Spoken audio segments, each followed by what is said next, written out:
ओशो आश्रम में लोग झूमते हैं, नाचते हैं, उनको आध्यात्मिक अनुभव होते हैं, उनको अलग अलग एक्सपीरियंसेस होते हैं। क्या वो अनुभव सच्चे हैं? क्या इस तरह के अनुभव LSD नशे की अवस्था में होते हैं?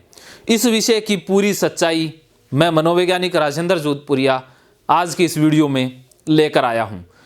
आप इस वीडियो को अंत तक देखिएगा। आपको ओशो आश्रम की और ओशो ध्यान केंद्रों में जो लोगों को आध्यात्मिक अनुभव होते थे उनकी सच्चाई पता लगने वाली है। मैं इस वीडियो में जो भी जानकारी देने जा रहा हूं वो मनोवैज्ञानिक तथ्यों पर आधारित है। ये तथ्य मेरे निजी अनुभव से जुड़े हुए हैं। इन तथ्यों का लेना देना किसी भी संस्था के विरोध में नहीं है। मैं ओशो प्रेमी या ओशो विरोधी नहीं हूं। मैं सच्चाई सामने लेकर आ रहा हूं। मैं सच्चाई रखने का सिर्फ एक महज प्रयास कर रहा हूं कि मन कैसे काम करता है और ओशो ने कैसे मन पर मास्टरी हासिल की। कुछ बात हम ओशो की कर लेते हैं। ओशो एक ग्रेट फिलोसफर हैं। मानव इतिहास में, खास करके भारतीय इतिहास में, इतना लॉजिकल बंदा, इतना इंटेलिजेंट बंदा आज तक हुआ नहीं है और शायद आने वाले दिनों में हो जाए, क्योंकि चेतना का विकास हो रहा है। आने वाले दिनों में इससे भी पावरफुल बंदा आ सकता है, लेकिन अभी तक तो हम ओशो को ही इंटेलिजेंट मान रहे हैं। ओशो ने बहुत सी ध्यान विधियां ईजाद की, बहुत से मेडिटेशन के प्रयोग लोगों को बताए। ओशो आश्रम में जो लोग जाते थे, खास करके वो वही लोग थे जो जिंदगी से हताश थे, परेशान थे, दुखी थे, डिप्रेशन से पीड़ित थे, घरेलू जिम्मेदारियों से भाग रहे थे। ज़्यादातर मानसिक रोगी ओशो आश्रम में जाते थे। मेंटल इलनेस वाले बहुत से इंसान ओशो आश्रम में जाते थे, अभी भी जा रहे हैं। ज़्यादातर डिप्रेशन के पेशेंट ही ध्यान विधियों में जाते हैं। या इसके अलावा वो लोग थे जो घर से भागना चाहते थे, जो बंधनों से आज़ादी चाहते थे, जिनको ये दुनिया बंधन नज़र आती थी, घर कारोबार बंधन नज़र आता था।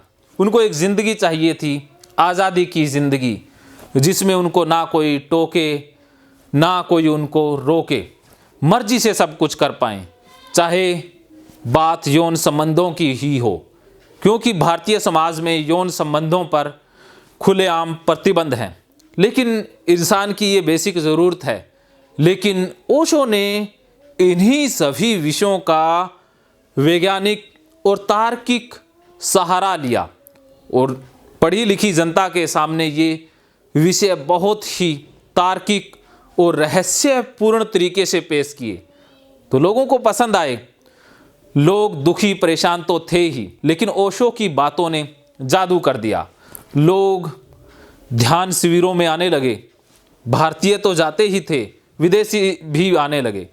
तो कई बार वो झूमते थे, नाचते थे, गाते थे। ऐसे लगता था कि वो पता नहीं कौन सी दुनिया में चले गए हैं। इतने मदमस्त हो कैसे सकते हैं?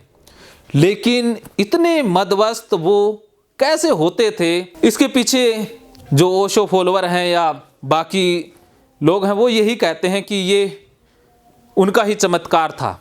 लेकिन एक पहलू सामने यह भी उभर कर आता है कि अगर किसी इंसान को LSD दिया जाए या साइकेडेलिक थेरेपी दी जाए, जिसमें LSD भी आता है, जिसमें मशरूम भी आता है, उसके अलावा MDMA और POT मैस्कुलिन, ये ड्रग दिए जाएं या इनका कॉम्बिनेशन या इनकी एक मात्रा दी जाए, सीमित मात्रा दी जाए, तो इंसान को ऐसे ही अनुभव होते हैं। उसे लगता है कि वो किसी दूसरी दुनिया में पहुंच गया है, वो भगवान से बातें कर रहा है, उनके अंदर बहुत पावर है। LSD बहुत पावरफुल साइकेडेलिक थेरेपी है, जिसके माध्यम से इंसान की चेतना का बहुत तगड़े स्तर पर विकास किया जा सकता है। कुछ ऐसे इंसान जो समाज के लिए बहुत कुछ नया कर सकते हैं। अगर वो LSD लें तो वो इतना ज़्यादा चमत्कार करते हैं, इतनी ज़्यादा पावरफुल चीज़ें ईजाद कर सकते हैं जिससे मानवता को बहुत फ़ायदा होता है।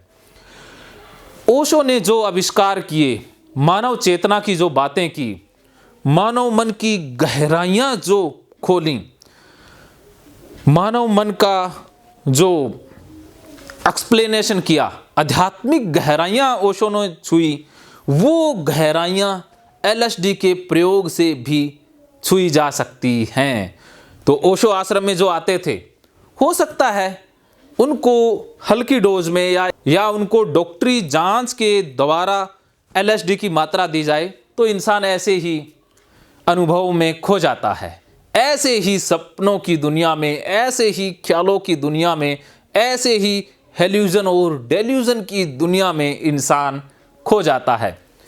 आप वीडियो में देखते हैं ओशो आश्रमों में लोग कितने मस्त तरीके से हंस रहे होते हैं, इतने हंसते हैं, इतने रोते हैं, लोटपोट होते हैं कि जैसे उनको कुछ मिल गया है, कुछ तो उन्हें मिला है। और इसी बात के लिए कुछ तो उन्हें मिला है और इसी मिलने के लिए लोग उनके आश्रमों में ज़्यादा आने लगे। उनके आश्रमों में भीड़ हद से ज़्यादा आई, आज भी जाती है, लेकिन आज वहाँ कुछ मिलता नहीं है, सिर्फ ध्यान के प्रयोग चलते हैं। उनमें कोई ज़्यादा आजकल वो बात नहीं है जो ओशो के समय हुआ करती थी। आज तो बस थोड़ी बहुत चीज़ें रह गई हैं, लेकिन जो अनुभव उन लोगों ने उन दिनों में प्राप्त किया, वो अनुभव वाकई ही मज़ेदार था, बहुत गहरा खास अनुभव था। आज ओशो तो नहीं है, लेकिन LSD तो हमारे आसपास ही है। लेकिन मैं आपको ये नहीं कह सकता कि आप LSD का प्रयोग करें। मैं एक मनोवैज्ञानिक हूँ, मैं सिर्फ तथ्य रख सकता हूँ, मैं एक जानकारी दे सकता हूँ। लेकिन आने वाले दिनों में मैं एक ऐसी पावरफुल टेक्निक बताने जा रहा हूँ जिसके माध्यम से आप LSD जैसे आध्यात्मिक चेतना की गहराइयों वाले अनुभव कर पाएंगे। उससे संबंधित जानने के लिए आप मेरे साथ जुड़े रहें। आने वाले दिनों में मैं उस साइकेडेलिक थेरेपी के ऊपर बहुत से वीडियो लेकर आने वाला हूँ।